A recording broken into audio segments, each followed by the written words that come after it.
Do you have a painful heel? I'm Steve Manning, podiatrist at Eye Health Center Indooroopilly, and today I'm going to talk about the common causes of heel pain. There are three major causes: trauma, where you've hurt yourself; overuse, where you've had trauma over periods of time; and then just weakness and degeneration, so where you're not using your foot enough and then it gets weak and it causes the pain.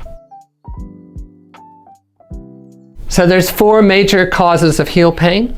The most common, which most people have heard of, is plantar fasciitis or plantar fasciosis. It's where the ligament of the arch, which its origin is here at the sort of bottom inside and front of the heel, and that's where most of the pain is. And the ligament of the arch, the plantar fascia, is actually attached into the toes, so that as you flex, because the plantar fascia doesn't stretch, it pulls your heel in towards your toes. It makes it so you have a stiff foot that doesn't collapse under you as you sort of push off. The second most common heel pain, which is often overlooked and people think it's plantar fasciitis, but it isn't, is calcaneal fat pad syndrome. So this is your calcaneus, and there's a fat pad that's cushioning your heel, and it's a really good cushioning device. It's like globules of fat with heaps of blood in it. When you put pressure on it, that blood oozes out, and that's why it's such a good cushioning device. The third, which is less common injury to the heel, is where you get bone stress. So the heel bone itself gets a stress fracture or bone stress, usually at this point. It can be underneath, but it's most commonly at the top, and that'll show up on an MRI. And then the final heel injury, which is often mistaken for plantar fasciitis, is where you get a bone spur. Now, a lot of people have bone spurs that don't actually have any pain from the bone spur. So it's not, because you have a bone spur, that's not actually a cause of heel pain. But if the bone spur is big enough, then you can end up getting a bursa. And the bursa is sort of trying to reduce the pressure along that bone spur, and then that bursa can get inflamed. You get bursitis of the bone spur underneath your foot.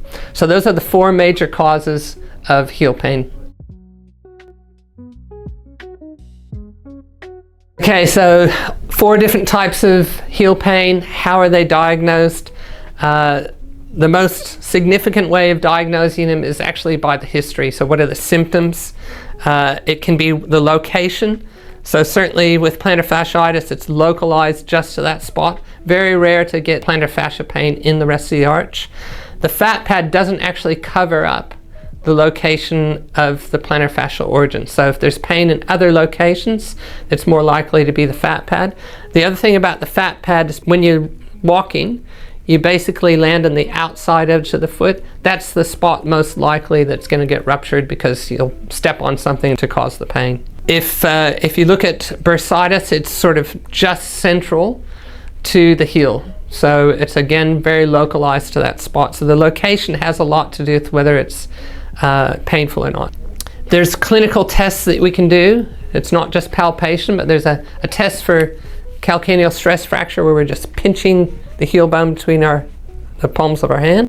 And that's fairly sensitive to be able to pick up whether you have a calcaneal stress fracture. Again, not a common stress fracture, but it was actually the first stress fracture ever identified by Napoleon's physician, who he noticed that people, when they were marching, they would get this sort of chronic heel pain.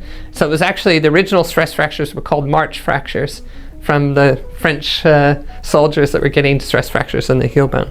So you can do imaging. If it's a bony thing and or a soft tissue thing, it's actually probably better to do an MRI.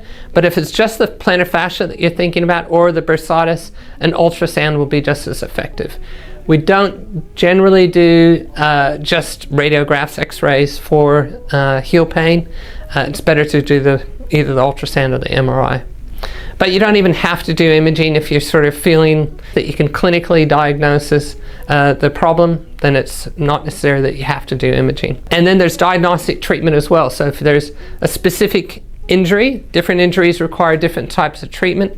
So sometimes we just do the treatment plan for that particular injury, and if it gets better, then it's probably the correct diagnosis, and if it doesn't, then we have to try something else, because we probably got the diagnosis wrong.